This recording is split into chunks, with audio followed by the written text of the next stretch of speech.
Okay, तो UPPSC government degree college के paper 2 के सॉल्यूशन के पार्ट 2 में हम लोग आगे डिस्कस करते हैं। Question number 76, which of the following is a type of horizontal communication. तो लैटरल कम्युनिकेशन इसका सही आंसर होगा। And next question is 77 question number, which of the following coping strategies is related to changing the stressor itself. तो क्या हो जाएगा वो problem focused, क्योंकि यहाँ पर कह रहा है ना कि ऐसी कोपिंग स्ट्रेटजी जो कि स्ट्रेसर से रिलेटेड है। तो भाई स्ट्रेसर का मतलब क्या है, जो प्रॉब्लम है, तो यहाँ पर प्रॉब्लम फोकस्ड हो जाएगा। Which theory is commonly refer to as the aha phenomenon. मतलब जैसे आपको अचानक से कोई सॉल्यूशन मिल जाए तो ये कोहलर इनसाइट थ्योरी में इसका सही आंसर हो जाएगा। Next question, the development of self-centered cognitions, the development of self-centered cognitions along with the belief that one is the center of others' attention during the adolescence is called। तो ये हो जाएगा adolescence इगोसेंट्रिज्म। जैसे कि किशोरावस्था के दौरान इस विश्वास के साथ आत्म केंद्रित संज्ञानों का विकास कि वह अन्य लोगों के ध्यान का केंद्र है। उसे ये लगता है कि मतलब लोग उसी को अटेंशन दे रहे हैं, ठीक है, लोग उसी का पीछा करें। जैसे कि बच्चा ये सोचता है जब वो दौड़ता है या रात के समय में जब वो दौड़ता है, चंद्रमा उजाला होता है तो उसको ये लगता है कि चंद्रमा उसका पीछा कर रहा है, या उसे ये लगता है कि सूरज उसके साथ चल रहा है। उसको ये लगता है कि वो खुद सूरज के अटेंशन का, ठीक है, फैक्टर है, या खुद वो अटेंशन का सेंटर है। तो यहाँ पर जो राइट आंसर हो जाएगा वो हो जाएगा एडोलेसेंस इगोसेंट्रिज्म। क्वेश्चन नंबर 80 कहता है कि विच of the following method is not used by psychologist in conducting qualitative research. कौन सा गुणात्मक अनुसंधान संबंध करने में निम्नलिखित में कौन सी विधि मनोवैज्ञानिक द्वारा उपयोग में नहीं लाई जाती। तो कह रहा है कि कौन सा उपयोग में नहीं लाया जाता। तो भाई पार्टिसिपेंट ऑब्जर्वेशन लाया जाता है, इंटरव्यू भी लाया जाता है। तो यहाँ पर देखिए ये या ये कोई एक सही हो सकता है। मोस्ट प्रोबेबली जो आंसर होना चाहिए वो सी होगा। देखिए 81 क्वेश्चन नंबर में क्वेश्चन पूछ रहा है कि a rule of thumb is another name of heuristic. बिल्कुल स्वतः शोध प्रणाली जो होती है वो अनुभव सिद्ध रीति से संबंधित है या उसी को कहते हैं। According to Erikson, fidelity is found in which stage. Fidelity किस स्टेज में पाई जाती है, इसको देखिए एक शॉर्टकट मैंने बनाया था HWPC और HWPCFLCW। Homework, personal computer, electronic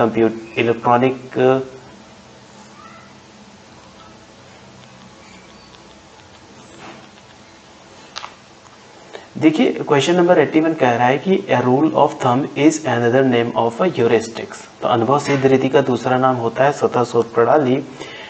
इसका 82 क्वेश्चन नंबर पूछ रहा है कि एरिक्सन का जो फिडेलिटी वाला स्टेज है वो किस में पाया जाता है। तो HWPCFLCW, ठीक है, इसका ये स्टेज वाइज ये है। तो F का मतलब फिडेलिटी है, जो 5वां स्टेज है। 5वें स्टेज का मतलब ये है कि इसका जो सही आंसर होगा वो हो जाएगा जनरल एक्टिविटी वर्सेस स्टैग्नेशन। ये तो भाई 7वां स्टेज है।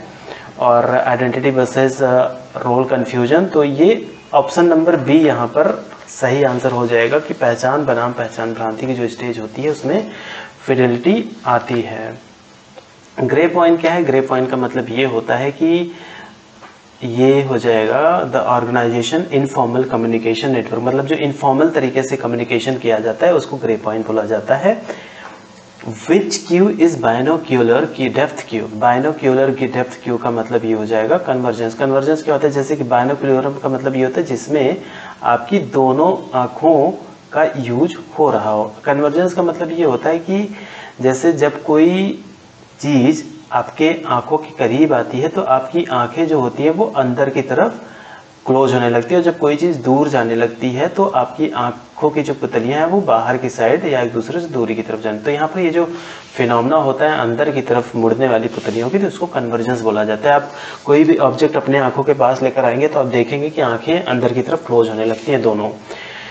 According to Lazarus, secondary appraisal involves estimating the resource for coping the situation. ये इसका सही आंसर है। Which of the following is not a typical symptom of schizophrenia?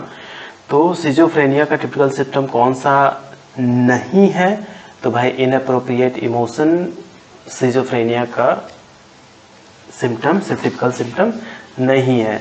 87 कह रहा है कि a child has been classically condition to a fear with a white rat if the child also shows fear when shown a white rabbit this is called. मतलब ये कह रहा है कि एक कोई बच्चा है जिसको सफेद चूहे के प्रति भय कंडीशन किया गया, तो अगर बच्चा सफेद खरगोश से भी डर रहा है तो ये क्या है, तो भाई ये स्टिमुलस जनरलाइजेशन है। जनरलाइजेशन का मतलब मिलते जुलते उद्दीपकों से जब सेम रिस्पॉन्स हो रहा हो तो उसको स्टिमुलस जनरलाइजेशन कहते हैं। मतलब जनरलाइज कर लेता है स्टिमुलस के प्रति या सामान्यकृत कर लेता है बच्चा या जो भी सब्जेक्ट होता है।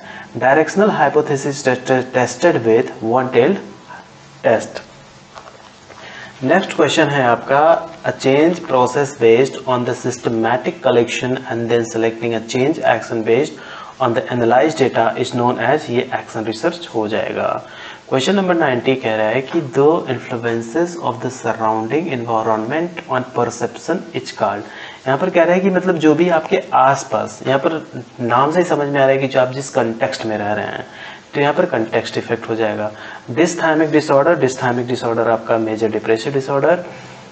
विच one of the following is not characteristics of a problem situation. Problem situation में कौन सा ऐसा है जो कि कैरेक्टरिस्टिक्स प्रॉब्लम का नहीं होता। साइज ऑफ द प्रॉब्लम बिल्कुल होता है, सिमिलरिटी ऑफ द प्रॉब्लम बिल्कुल होता है, ऑर्गेनाइजेशन बिल्कुल होता है, तो सॉल्यूशन की कॉम्प्लेक्सिटी प्रॉब्लम सिचुएशन का कैरेक्टरिस्टिक्स नहीं होता। तो यहाँ पर ऑप्शन डी सही हो जाएगा।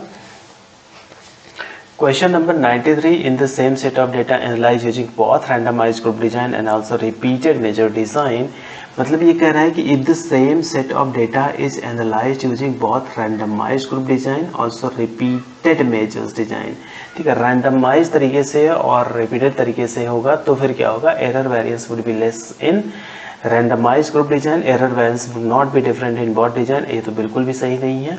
error variance would be less in repeated measure design, error variance would be 0 in repeated measure designs। तो यहाँ पर ये हो सकता है या ये हो सकता है, तो देखते हैं क्या फाइनल होगा। और who coined the term eupsychics, eupsychic शब्द किसने खोजा। देखिए ये यहाँ पर eupsychic शब्द मैंने बहुत खोजने की कोशिश की, गूगल किया और डिफरेंट किताबें भी पढ़ी, लेकिन मुझे नहीं मिला। पर हाँ एक चीज़ ज़रूर मिली कि जो साइकिक्स टर्मिनोलॉजी होती है इसको कैमिली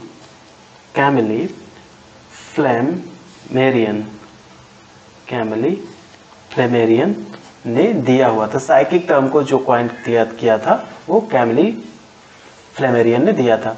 तो मैस्लो यहाँ पर बिल्कुल भी नहीं है, एरिक्सन बिल्कुल भी नहीं है। मुझे जहाँ तक मोस्ट प्रोबेबली लगा कुछ डेटा से तो ये मिलर हो सकते हैं, यहाँ पर इसका राइट आंसर मिलर हो सकते हैं।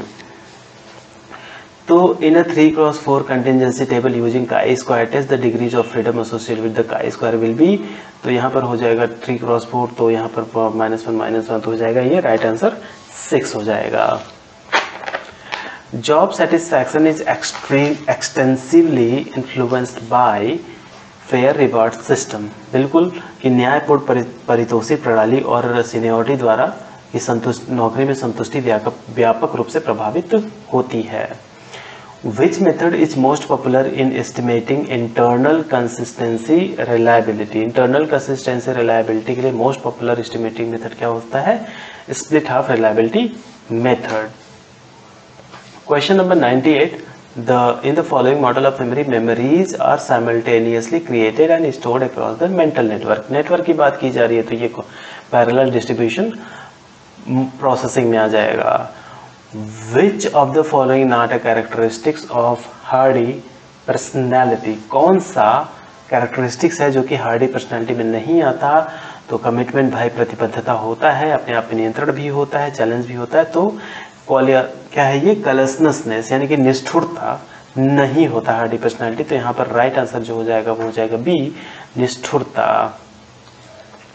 क्वेश्चन नंबर 100 कह रहा है कि positive reinforcement results in question in the target behaviour and the negative reinforcement result in question target behaviour. तो यहाँ पर राइट आंसर क्या हो जाएगा कि इंक्रीज करता है। देखिए कैसे इंक्रीज करता है, जो पॉजिटिव रीइंफोर्समेंट होता है वो टारगेट बिहेवियर को इंक्रीज कराने के लिए होता है और निगेटिव रीइंफोर्समेंट भी टारगेट बिहेवियर को इंक्रीज कराने के लिए होता है। ठीक है, अभी इस तरीके के सवाल ऊपर भी आया था जिसमें नेगेटिव रेनफोर्समेंट और पनिशमेंट का डिफरेंस पूछा गया था। तो नेगेटिव रेनफोर्समेंट देकर किसी भी व्यवहार को इम्प्रूव किया जाता है। Question number 101, which among the following is not one step which was presented by Kurt Lewin for successful change in organization? तो यहाँ पर सही आंसर हो जाएगा फ्रीजिंग द स्टेटस क्यो, यथा स्थिति को स्थिर रखना। The practical aspects of communicating with others is called pragmatics.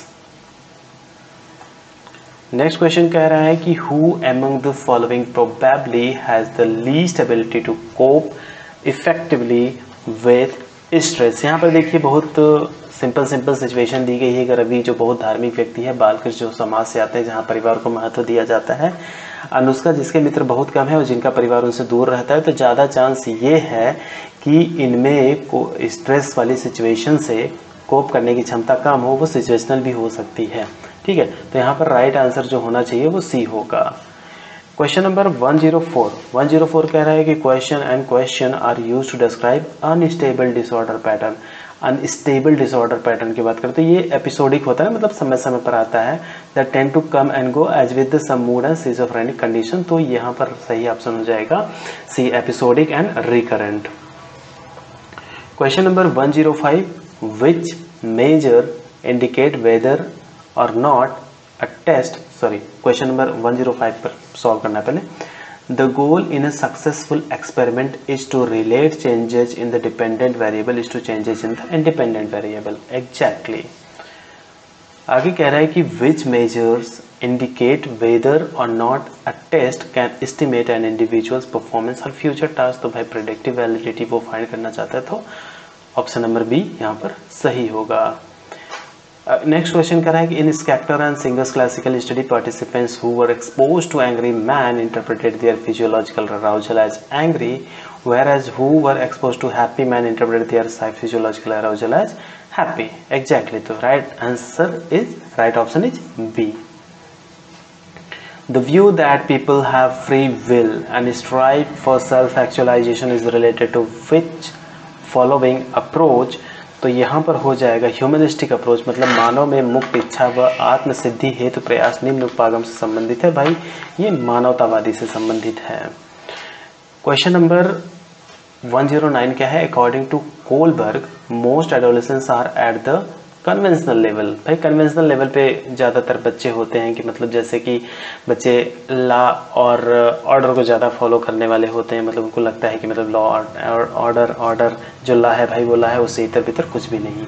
ठीक है, उनमें गुड बॉय बैड बॉय वाली चीज़ें बहुत ज़्यादा होती हैं। ठीक है, तो कन्वेंशनल स्टेज एडोलेसेंस में ज़्यादा पाई जाती है। The use of strong condition stimulus to create a second conditional stimulus. तो क्या कहलाता है ये? Higher order conditioning. इस तरीके की कंडीशनिंग को हायर ऑर्डर कहा जाता है।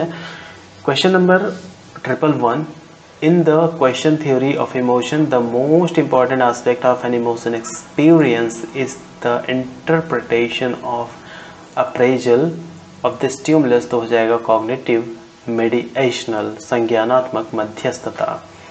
Which one of the following sequences best reflects the order in which memory processes occur from first to last?